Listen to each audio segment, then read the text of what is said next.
Enquanto eu gravava aquele vídeo que eu falei a respeito do fim da pandemia, lá no finalzinho dele me deu um insight. Será que a pandemia não deixou um legado pra gente? O legado que eu me refiro é mudanças do ponto de vista comportamental. É sobre isso que eu queria falar aqui no vídeo de hoje. E falar daquele jeito, dando a minha opinião. Então, sem nada certo ou errado, não é um estudo científico, é uma opinião partindo da minha observação. Você pode ter uma realidade diferente, concordar ou discordar com o que eu vou falar, e você é livre para comentar aqui, pra gente ter um debate saudável e todo mundo aprender mais e crescer com isso, tá bom? Mas por favor, gente, sem aqueles hate idiota que chegam aqui às vezes, vai me xingar, vai falar sei lá o que. Não, é uma discussão educada, sempre bem aceita. Vamos conversar sobre isso?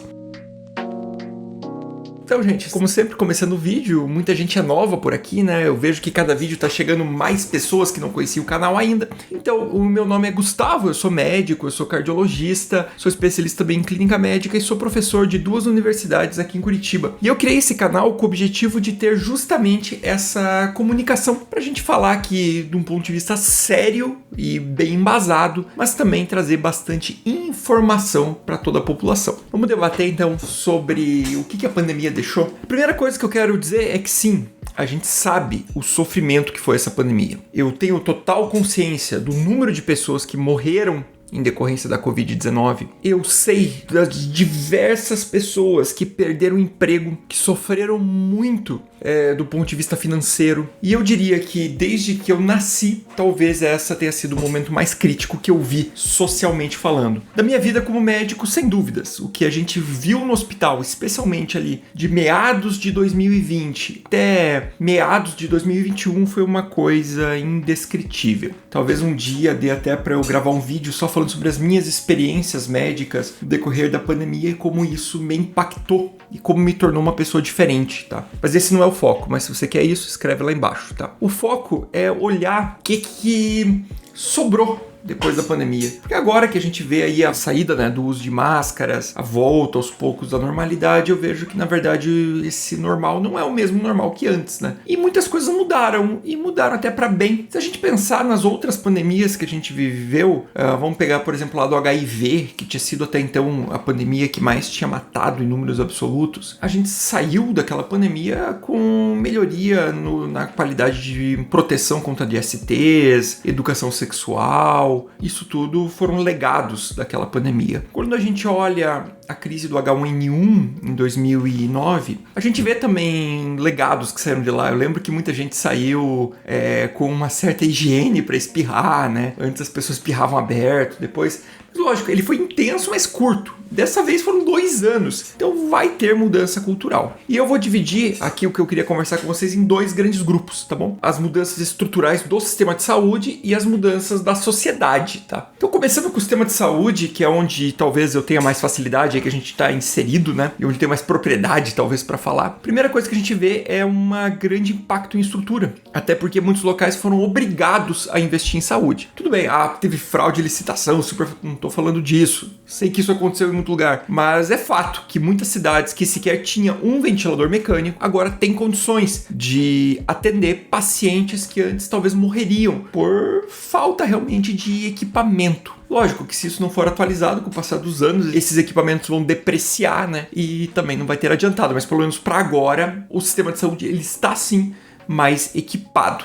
Dentro disso também, a população começou a valorizar mais um dos conceitos do SUS que a gente via pouco. A população, meio médico ele era discutido, mas a população discutindo pouco, que é a hierarquização do sistema de saúde, que é aqueles níveis de atenção, o primário, secundário e terciário. E dessa vez foi importante porque a gente viu que ocorreu uma sobrecarga do sistema e a atenção primária, ela tem que filtrar o que vai para o secundário e terciário, né? Para quem não está habituado a isso, a atenção primária são as unidades de saúde, as unidades de pronto atendimento, a atenção secundária são os pequenos hospitais e as especialidades médicas, e atendimento terciário são os grandes hospitais com alta complexidade, especialidades ultra especializadas, né? Então, passou-se a aproveitar melhor isso, né? E ver que realmente tem uma importância de ter uma triagem para não afogar o sistema ali. E eu vejo que hoje a gente sai melhor do que isso. Tem muito hospital que antes era porta aberta para quem quisesse e hoje ele aceita pacientes triados da atenção primária à saúde. A população muitas vezes pode achar isso ruim, e eu vi isso também quando aconteceu lá em 2009. Nossa, mas eu sempre vim pro hospital quando eu tinha uma dor de garganta. Agora não querem me atender aqui, estão me mandando para UPA. É justamente para ter espaço para aqueles pacientes mais graves que de fato precisam desse hospital. E a tecnologia em saúde mudou muito também. A gente pode citar aqui talvez o que seja o mais claro, que é o meio digital, né, em que a telemedicina evoluiu. Triagem à distância ajudou muito também aquela questão do afogamento de pronto atendimentos. Em muitos locais os pacientes estão realizando uma autotriagem prévia, então ele coloca lá no aplicativo e o sistema já tria, vê o tempo de espera. Em alguns locais está acontecendo isso, que é bem legal. A telemedicina passou a ser regulamentada, era uma coisa que já vinha de uma demanda antiga e que o CFM não tinha caminhado com ela, e na pandemia ele foi forçado a regulamentar a telemedicina, mesmo que em caráter emergencial e diz ele transitório. Eu não vejo como voltar com isso agora. Eu acho que a telemedicina vai estar regulamentada e só vai evoluir nesse sentido.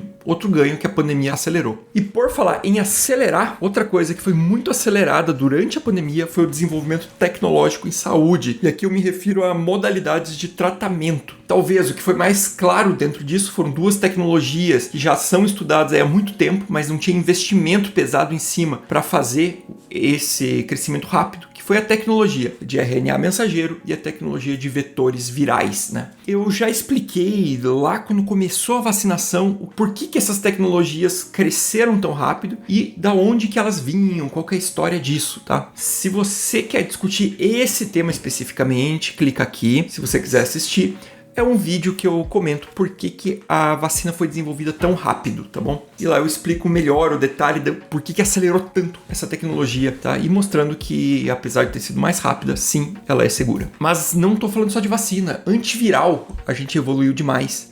A gente teve desenvolvimento rápido de pelo menos aí 2 ou 3 antivirais. Também as ditas terapias-alvo, como por exemplo os anticorpos monoclonais. A gente teve um desenvolvimento de muitos anticorpos monoclonais. Essas medicações no começo subiram o preço, depois se tornaram mais acessíveis. Produziu-se muito em novas tecnologias em saúde. Inclusive, eu nunca vi tanto estudo brasileiro sendo publicado com qualidade, tá? Vários deles, inclusive, eu analisei aqui no canal, tá? Tem acho que uma playlist aqui chamada Tudo Sobre Covid. Vai lá que você vai ver que vários estudos foram por brasileiros, tá? Que encabeçaram aí. Só se falaram naqueles estudos de cloroquina, mas teve muitos outros estudos brasileiros de qualidade publicados por aí, tá bom? Bom, agora falando do ponto de vista social, o que eu percebi de diferença? Acho que o primeiro impacto que a gente vê aí foi de fato na economia. A gente viu a economia quase quebrar, diversos setores muito afetados, principalmente aí os que demandavam do contato físico, né? Turismo, lojas, restaurantes, entretenimento. Novas áreas foram desenvolvidas dentro desse meio, né? A gente viu o trabalho online, muitas empresas sentiram aquela necessidade de uma digitalização forçada. Então, hoje, os aplicativos de telefone, de delivery, também o setor bancário, né? Muita gente começou a utilizar dinheiro virtual, não estou falando de cripto, tá? Estou falando de dinheiro digital, transferências por Pix.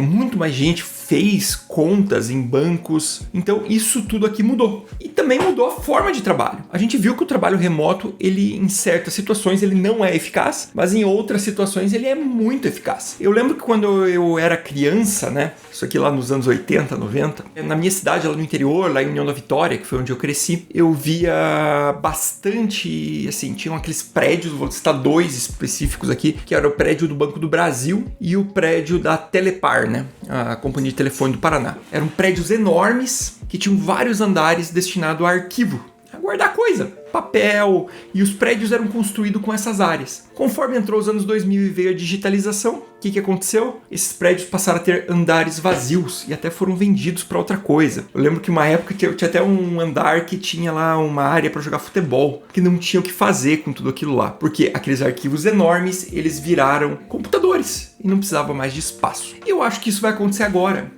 Mas não com arquivo, com aqueles grandes escritórios. Imagine empresas em que as pessoas iam até lá, pré-pandemia, a empresa tinha um gasto enorme, com um escritório imenso, no centro da cidade, numa área nobre, e agora agora a gente viu que talvez algumas pessoas com certeza precisarão fazer o trabalho presencial, mas isso pode ser feito no modelo de rodízio, pessoas trabalhando de casa, enviando, não vai precisar estar lá o tempo todo. Consequentemente, vai diminuir a necessidade de grandes escritórios. Então, o modelo de trabalho remoto, ele entra aqui para o modelo híbrido. Pessoas, sim, trabalhando presencialmente, que não deu certo, em muitos casos, o trabalho remoto, e outras funções que podem ser executadas remotas e realizadas por meio de entrega, reduzindo o gasto de espaço físico, tá? E, consequentemente, outras coisas aí na sociedade, trânsito e tudo mais. A gente sempre vive um vai e volta, né? Então, tá todo mundo no digital, agora volta, todo mundo correndo, acho que daqui a pouco a gente chega aqui no equilíbrio.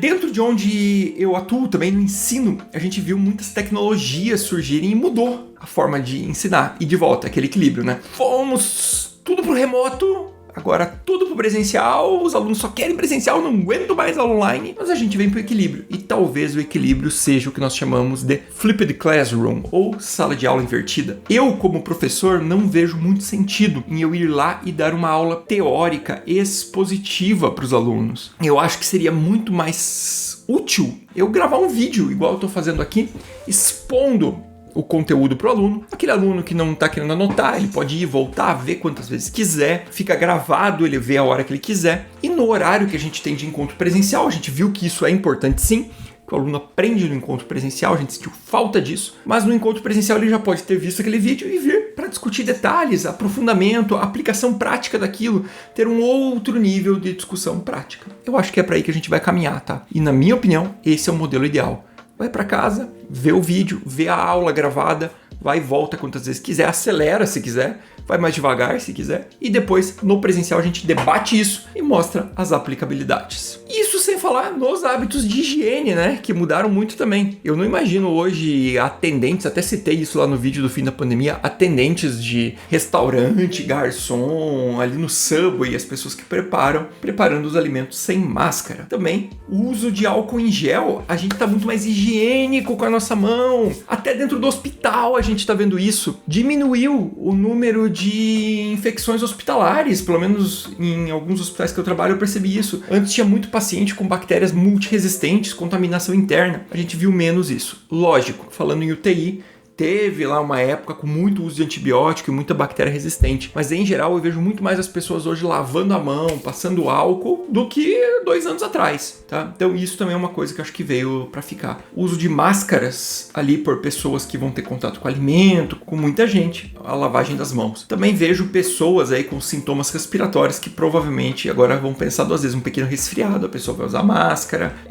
Eu mesmo cogito atender os pacientes usando máscara, porque de fato eu vivia resfriado até 2020. Vivia resfriado. Nossa, era... Se no inverno era 1 a cada semana. E agora não. Durante a pandemia eu não tive resfriado nenhum nesse período usando máscara, né? Acho que isso aí foi a realidade de muita gente aí também. E por fim, vacinação. Ah, mas calma aí, tá tendo campanhas anti-vacina. Veja, gente, a gente teve uma campanha de vacinação que, apesar dos trancos e barrancos, ela foi sucesso perto de muito lugar. E as taxas de vacinação nos últimos anos, elas vinham decaindo no Brasil, né? A gente teve até um surto de sarampo, a gente teve aí uma diminuição da vacinação infantil, e a gente vê que isso aí agora, por causa da campanha de vacinação, muita gente está se lembrando que precisa tomar vacina de tétano, que precisa tomar vacina de gripe, que tem que tomar vacina de sarampo, que as crianças precisam vacinar de hepatite B. A gente está vendo também isso ser mais discutido, e isso eu acho que vai trazer um grande ganho aí para a sociedade, tá bom? Gente, em resumo, era esses pontos que eu queria trazer. Se você tem mais algum ponto, escreve aí nos comentários. Não esquece de curtir se esse vídeo foi legal para você, compartilhar com pessoas que possam se interessar, e a gente se vê num próximo vídeo, talvez aí com um assunto mais técnico, alguma coisa dessa forma. Mas escreve aí nos comentários, beleza? Obrigado e até o próximo vídeo. Tchau! Vídeos de opinião, sempre potencialmente polêmicos. Espero que não. Espero que tenham educação em comentar aqui nos comentários. Tchau. Calma, você tá brabo?